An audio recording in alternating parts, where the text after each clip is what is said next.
Okay, let's see if this works. Is that any better? Yeah? Is that any better? I hope so. Thanks for sticking with me, guys. Let me know if it's any better. It's working now? Great. All right. Perfect. So the reason I was telling you that is because you never know if you're going to make someone's day by doing something kind for them, and it really did make my day on a day that I'm not feeling so hot. And also, Gracie brought me these pretty flowers yesterday. Well, actually, Rhiannon obviously brought them from Trader Joe's, but it made my day. They just smell so good, so I wish you guys could smell them through the camera. And then my sweet mama friends, they also sent me flowers this week. So y'all, it's just really making me very grateful because there's a lot going on. Yeah, so I hope that the connection is a lot better. Awesome. All right, here's the updates. I have 29 days till we, Lord willing, meet our little girl and till I have to turn this book in. So thank you all for your prayers too. Those of you that have been praying, it means a whole lot to me. And how's it going? Well, aside from today, it's going very well. I am making imperfect progress. I am nowhere near done. Yes, 29 days is crazy. Hi, Marissa. Marissa has a birthday next week. I'm very excited, Marissa. Yeah, so 29 days, which is just nuts. And it'll actually be 4 weeks from today because it's a Friday that we're going to be meeting them. So, how did the meeting go with our birth mom? It was so amazing. Thanks for asking, Molly. We got to talk to her on the phone for the first time. Not yesterday, but the day before. And it was, I'm still speechless about it. It was awesome. That's all I can say is she is the most loving, giving woman I've ever known in my life. So I am very grateful for her heart and her heart being so big. Yeah, it was awesome. Thanks for asking.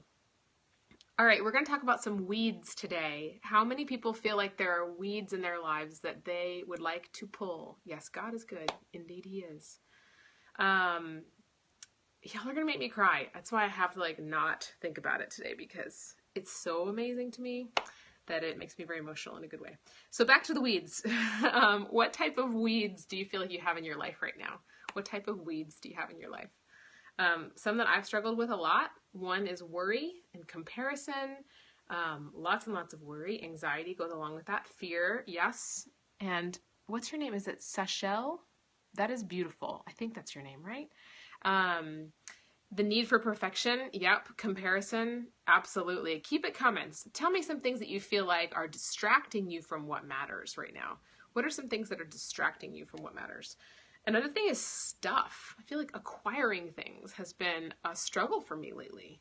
I get on Amazon and I just think, oh, we need this, or this sounds like something we would need, and I don't really need any of this stuff, so I have to catch myself. Did I get your name right? Oh, that's awesome. It's beautiful. Wow. Fear, okay, yes on the stuff. Stress, worry, the need to be the perfect mom, totally.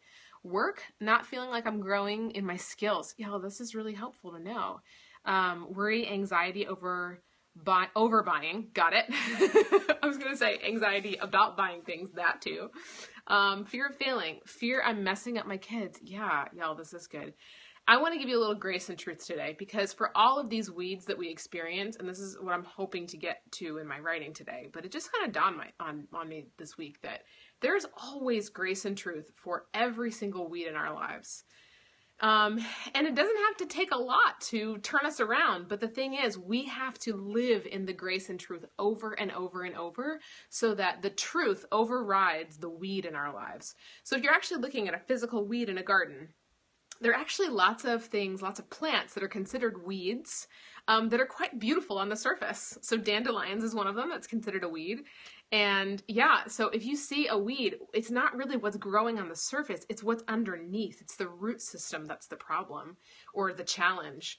So when you think about these weeds in your life, what is the root? What is the root cause of that? Because it's not really about buying things. So I'll just examine myself for a minute. So for me, I've had a lot of fear of not being in control lately of our adoption situation and my book. Sometimes not feeling like I'm, writing perfect words. And like I've talked about so much on this journey is struggling with the very thing I'm writing about, which is imperfect progress. But the root of it is the root of it is feeling like I can't control things. And so the thing I can control is buying things. So that's the root of it for me. So I would love to hear from you guys. If you even have a thought, it doesn't have to be a perfect thought, of what is the root cause of, maybe it's you looking at social media too much. Yeah, Megan, hi Megan, you said jealousy. Yeah, absolutely. But what is the root? What's the reason why you are drawn to that distraction? Comparison definitely comes from the root of feeling like we are inadequate, or feeling like we don't have anything to give to the world, or feeling like we're too much, right? So yeah, I love these thoughts you guys are giving me. This is great. So Sam, you said expectations. That's the root. Loneliness, Jacqueline. This is so good. Not trusting God. Yes. Okay. So speaking of not trusting God, I realized that the number one thing for me in 2015, as I went through my power sheets, that was a waste of time for me, was worry. All the times I worried was so fruitless and so pointless. And I think I even wrote in here, and I'm going to give you guys an update on my power sheets in just a second, because I just did mine this morning. But I think I wrote in here on my list of what did and didn't work is, let me go to that page. Here it is. I wrote, worry is fruitless. Worry is fruitless. Yeah, and for me, I realized that the times I'm worrying or giving into the worry are times I'm not trusting God. I'm kind of like kicking my feet like a toddler, and kind of like screaming and crying, and throwing a temper tantrum because I want life to be easy, or I want the answers to come right away. And yet God has a better plan than me all the time, every single time. And so worry is fruitless. And then I think about stuff too. You can't take it to heaven with you. So whenever I get caught up in buying things that I don't need, I just think this is not going to go to eternity with me. It's just going to clutter my house. And it's going to be one more thing that I have to take care of, and one more thing that I'm going to have to take time to take care of. It's taking away from the things that matter. So yeah, when you examine those weeds, look at the root, and then give yourself a little grace and truth. Like, let go of the fact that you messed up. Like, say you looked at social media again, so what? Or say you messed up and purchased something that you didn't need, so what? Return it, get over it, you know? At least that's what I'm telling myself, because God doesn't condemn us for those things, but he does give us the ability to make a better choice next time. Yeah, he always equips us with the right direction and the right way out. So, and then the chasing perfect. Here's my little grace and truth for that. If you watched the webinar that I did on Wednesday, it was my favorite quote from my middle school best friend, Jessie. She said, let's face it, who is going to turn down a delicious cupcake just because it's missing the sprinkles? And that really hit me. I just thought, of course, like, you don't need a perfect cupcake for it to be delicious. Your life doesn't need to be perfect for it to be meaningful. So, yeah. I love that. It's just like, let's give ourselves a little grace. Let's let go of the mess. Let's let go of the guilt and the shame, because God doesn't want us to walk in that. I'm saying that very strongly for myself, because I cannot write good words for him in my book if I am thinking about what I did wrong the day before or the moment before. And yeah, cupcakes don't need sprinkles. They're awesome if they're there, but it's like a bonus. You know, we don't have to be perfect. So that's that. So yeah, there's always grace and truth. There's always a way out. And you have to replace the weeds with truth, and it's work. So gardening outside, it's work for me to pull weeds. Like, so much work that I really don't love pulling weeds. Sometimes I just let them grow.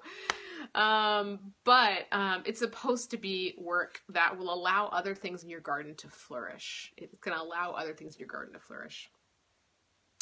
All right, Power Sheets update.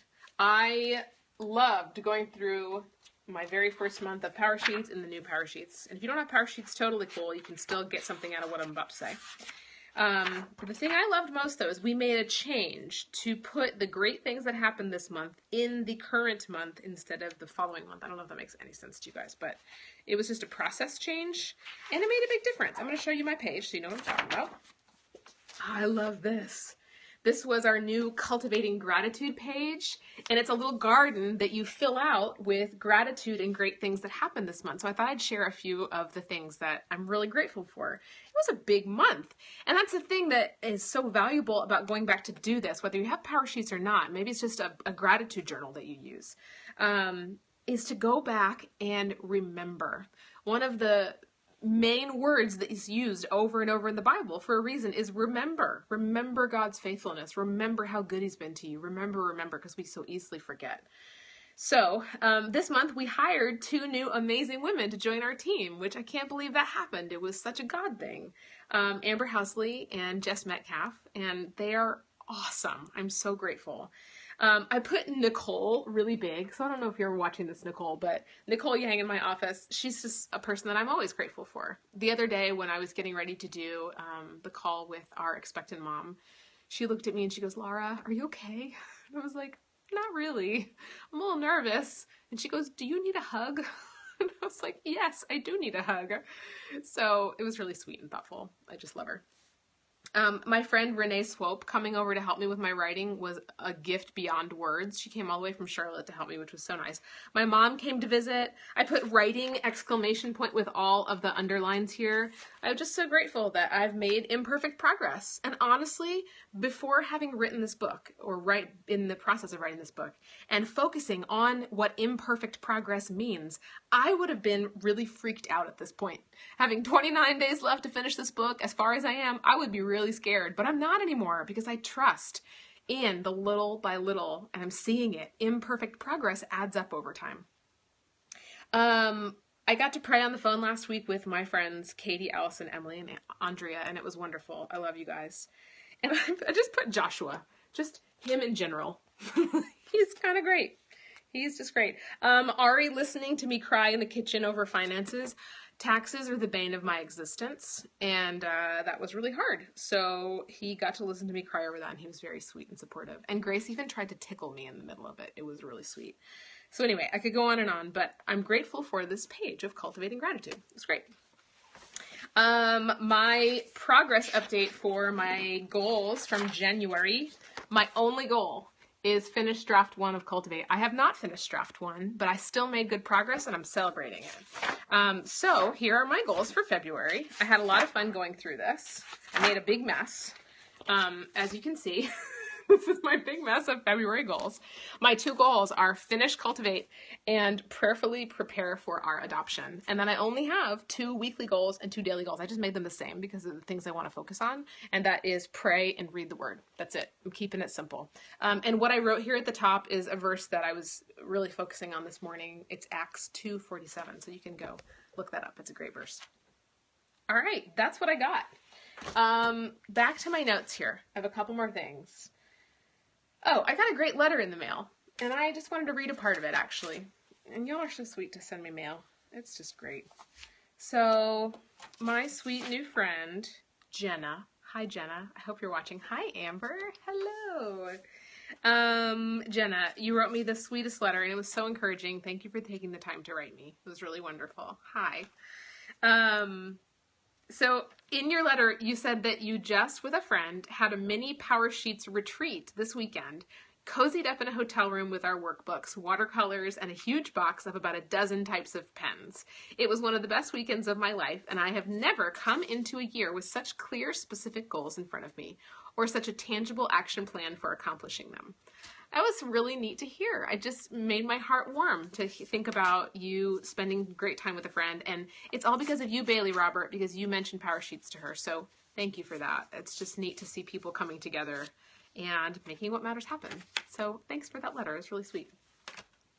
All right, last thing before I take a few questions is, what is ahead for me? What is ahead is keeping my focus on writing. I spent all day yesterday fleshing out the rest of my outline and just making sure I've got every point where it needs to be.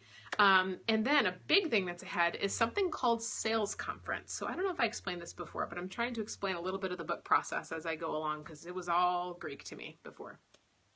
So for every book that comes out on newsstands anywhere, the publisher does something called Sales Conference where they present the book ideas to retailers. So like Barnes & Noble, Amazon, things like that. And my Sales Conference is coming up on March 1st. It's coming up real fast. I don't even have a cover for this book yet. It's not even finished, being written. But anyway, Sales Conference is coming up and I have to record not 1, not 2, but 7 videos for Sales Conference. I just found out about this a few days ago. And I can't say no. So my amazing friends at 21 Films are coming next week. That's what I'm doing this week on Wednesday, to film a little message from me to the retailers about what the book is about, what I'm excited about, and also to thank them for helping me make it happen into people's hands like you guys, which is amazing. And then I have to record videos to put onto retailers' websites. So for instance, Amazon.com, there'll be a video from me that says, "Hi, Amazon shoppers, here's what my book's about." So yeah, I don't really know what the script is going to be for those, but I'm working on that. And then what else is ahead? What else is ahead here? We have Valentine's Day coming up. If you need Valentine cards to send to people, oh, thanks for the encouragement. Go to southernweddingshop.com because the postcards are awesome. Every year we do a special set of Valentine's Day postcards and they're great. So they're really cute and they have really fun Southern phrases on them. Definitely recommend. All right, what else is going on this week? Let me look. I think that's it. I mean, there's a lot, but that's the most important things. All right, does anybody have questions or things I can encourage you on? Yeah, and I thought back cover copy was hard. It is hard. I will agree with you on that. Totally hard. And just so you know, Grace helped out with the photo shoot for the encouragement postcards. There was candy involved, so of course she helped out. How do I find encouragement for a job, to be happy in a job that I hate? Really good question. Well, I would definitely say pray about it. Ask God to give you wisdom. There's a verse in James that says, God gives wisdom generously to all without finding fault. You just have to ask for it. So maybe ask God for wisdom for whether or not you should stay in that job or not. And then you know what? Sometimes it's just a matter of a change in perspective. So sometimes we can be in a situation, whether it's a job or a social situation, whatever it is, and it may be really challenging or something that feels mundane, but that might be exactly where God wants us.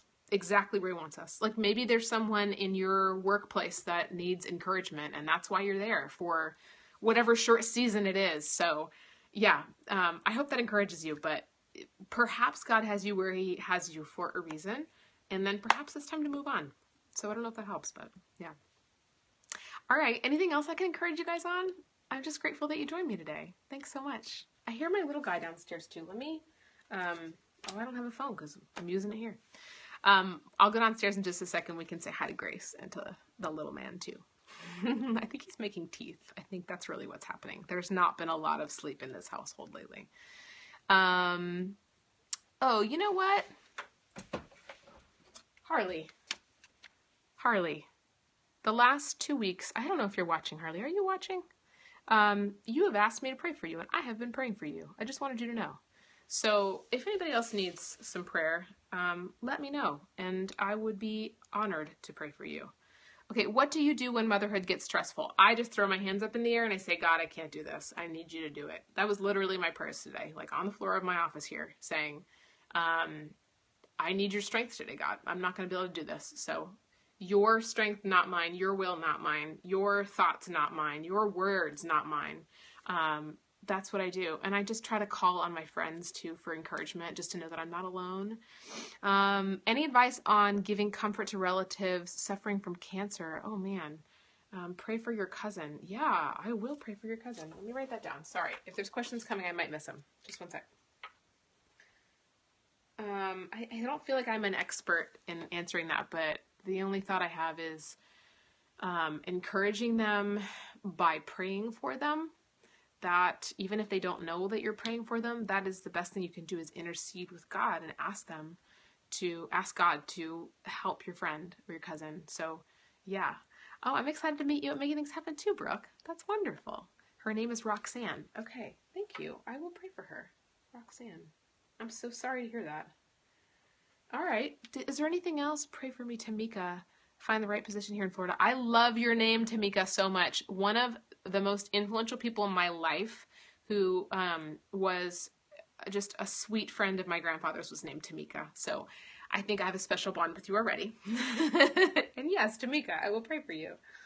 Tamika, to find a position there in Florida. Yeah, absolutely. My pleasure. All right, anything else? I'm sorry if I missed some comments. This thing goes so fast. All right, we're going to head downstairs. Are you ready? I hope I don't lose signal. let's see here. We'll head downstairs and see what the children's are doing. Here we go. Here we go. On an adventure. Oh, they just pulled up. Are you ready? Perfect timing.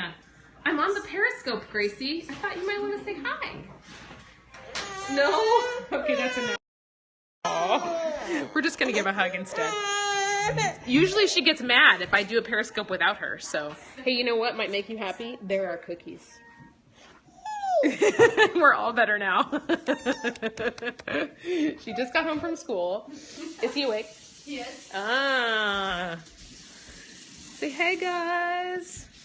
There's a You little would dude. I know you baby. Oh, yes. Cookies make everything better. I totally agree with that. All right. Did I miss anything? Did you guys have questions about stuff? I think we're good, but thanks again for joining me on these Friday Periscopes and for encouraging me in my writing. And I just pray that you guys have an amazing day of making imperfect progress too. And remember, a cupcake is still good without the sprinkles. In fact, it's awesome. Thank you so much. That's so sweet of you to pray for me. That is a really big gift. Thank you.